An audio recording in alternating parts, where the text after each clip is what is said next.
Of Christmases Long, Long Ago is my new book arriving for the 2025 Christmas season. Find out what Christmas was like centuries ago. Sneak preview, it was weird and spooky and rowdy, kind of gross sometimes. Find it wherever books are sold in hardcover from Lions Press and audiobook from Recorded Books. It's Christmas as you've never seen it before, and it makes a great gift. Merry Christmas. Merry Christmas. Again. Rudolph Rudolph the red-nosed reindeer. a slimy nose. Slimy nose? Slimy nose. Shiny nose. Christmas of 2022 has arrived. Whether you're hearing this on Christmas Day itself or sometime after, let me extend my warmest wishes of the season and my deep thanks for being with the Christmas Past family for another season. Whether you've been listening since the beginning in 2016, just joined us this year, or somewhere in between, I'm glad you're here with us one more time for 2022 as we continue this annual tradition, the 7th year running, where we take a look back at this year's Christmas and review the things that made it what it was. It's a bit about reminiscing and a bit about capturing these things for the record, because starting tomorrow, Christmas of 2022 belongs to Christmas Past. This year had a bit of an out-of-the-frying-pan and into-the-fire feel to it. The last 2 Christmases were dampened by the pandemic in so many ways, and just as we turned the corner on much of that, we found ourselves facing inflation in a way we haven't had to deal with in a while, and concerns of a looming recession. Reports came out throughout the season and from across the country about families scaling back on their Christmas spending. USA Today cited a survey from WalletHub that found that 50% of Americans would be buying fewer Christmas gifts due to rising prices. The New York Times quoted the National Christmas Tree Association as saying that natural Christmas trees would cost an average of 10% more this season. Speaking of Christmas trees, it was the 100th anniversary of the National Christmas Tree held on the grounds of President's Park. Calvin Coolidge was the first to oversee its lighting. And since we're on anniversaries, it was 75 Christmases ago this year when the Marine Corps Reserve launched Toys for Tots, and 30 Christmases ago for the debut of that beloved movie, The Muppet Christmas Carol. For new Christmas movies, we have the eagerly anticipated A Christmas Story Christmas, in which Ralphie Parker, all grown up and with a family of his own, had to return to his hometown and provide a classic Christmas for his family after the passing of his dear old man.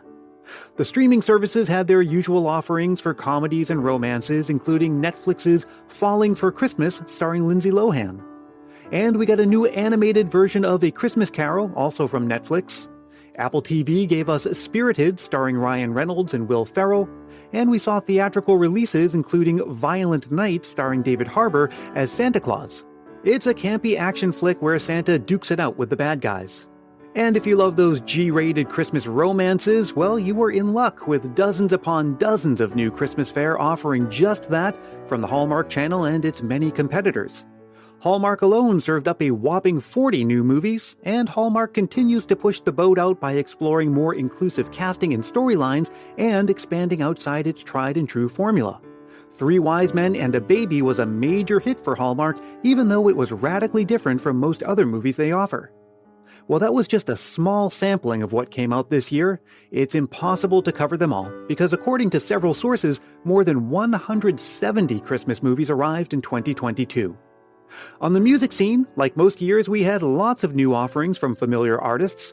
The Backstreet Boys put out a Christmas album, as did Debbie Gibson and Gloria Estefan. That was her second Christmas album ever, arriving nearly 30 years after her first one with 1993's Christmas Through Your Eyes. Alicia Keys released a new Christmas album available for streaming only on Apple Music, but CDs and LPs are available. Future Islands did a pretty faithful rendition of Wham's Last Christmas, and the Spirited soundtrack has proven to be a crowd favorite. My personal pick for the season is Katia Bonet's California Holiday. She does some fresh renditions of Christmas tunes from the Jackson 5 and, believe it or not, the Sesame Street Christmas special. We also had a bit of drama on the Christmas music scene. Many people would consider Mariah Carey the Queen of Christmas, including Mariah Carey herself. So she attempted to trademark the term Queen of Christmas when referring to herself and her music. Problem is, another artist named Elizabeth Chan had already claimed that title and a court battle ensued, and Mariah Carey lost that court battle. As for things here at Christmas Past headquarters, it was a very special Christmas in many ways. First, it was a big year for Christmas Past itself. The Christmas Past book released in November in hardcover and as an audiobook narrated by yours truly. Of course, when you write a book, you hope it will succeed, but I wasn't ready for just how much of a wonderful reception it got. Christmas Past was a #1 new release for more than a month on Amazon. The audiobook was named one of Apple Books' must-listens. It received mentions in some pretty prestigious media outlets like the Saturday Evening Post, Time, and many others. And I had an absolute blast appearing on countless podcasts, TV news segments, author talks, and book signings to get the word out. What a privilege it's been. And if all goes to plan, it's just the beginning of a new phase for Christmas Past. And then, of course, there's family Christmas time at home with my wife and baby Dash, who celebrated his 2nd birthday in November, making this his 3rd Christmas with us. Last year, he had only been walking for a few months come Christmas time, and we felt okay putting up a tree and keeping it in a gated-off area. But this year, he's climbing on everything like he's part mountain goat. We had to be a little more strategic about what kinds of decorations we put up and where we put them. We did put up a tree, but we made the decision not to use any irreplaceable ornaments or anything that could break. And one of the ways we had a little fun with this was with an idea that came to me on kind of a whim.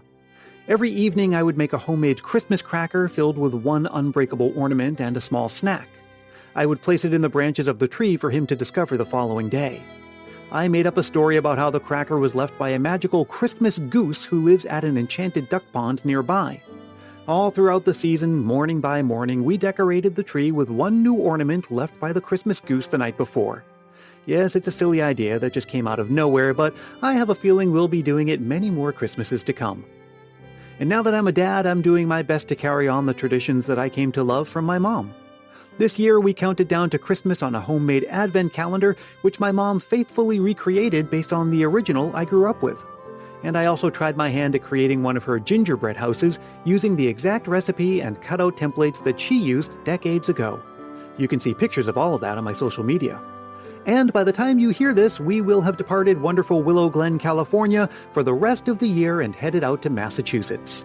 We're looking forward to a good old-fashioned family New England Christmas, and early weather reports sound like there's at least a chance of snow. I'll end this episode as I typically do, with my heartfelt thanks for another wonderful season of Christmas Past. Thank you to everyone who listened throughout the season. Thanks to everyone who told a friend about the show and helped the Christmas Past family to grow. Thanks to everyone who bought a copy of the book, either for themselves or as a gift. Thank you to everyone who shared a Christmas memory. Thanks to everyone who wrote in just to say hi and let me know how their season was going. I always love to hear from you, and let me invite you to reach out any time of year. So all that's left to do now is wish you the compliments of the season and extend my warmest regards. Wherever you are, and however you celebrate, and whoever you call family, I hope that this Christmas season is filled with love and laughter, with reminiscing about old memories and creating new ones, with indulgent treats and favorite activities and cherished traditions carried on. A very Merry Christmas to you. And as I wave goodbye, I say don't you cry, I'll be back again someday. I'm already thinking about Season 8 of the podcast, and I just might drop a couple of episodes throughout the year. So stay subscribed and stay festive, and let me remind you one last time that Christmas Past is produced in wonderful Willow Glen, California by yours truly, Brian Earl. Let's stay connected on Facebook, Twitter, and Instagram, and you can join our private Christmas Past Facebook group for a year-long celebration. Write me anytime at christmaspastpodcast@gmail.com, and if you're really feeling the Christmas spirit, why not help more people discover the show? It's as simple as telling a friend about it or leaving a review on Apple Podcasts. If you do leave a review, I'll send you a Christmas Past sticker and a handwritten Christmas card as my way of saying thanks any time of year. Once again, a very Merry Christmas and a Happy New Year, and until we meet again, may your days be merry and bright.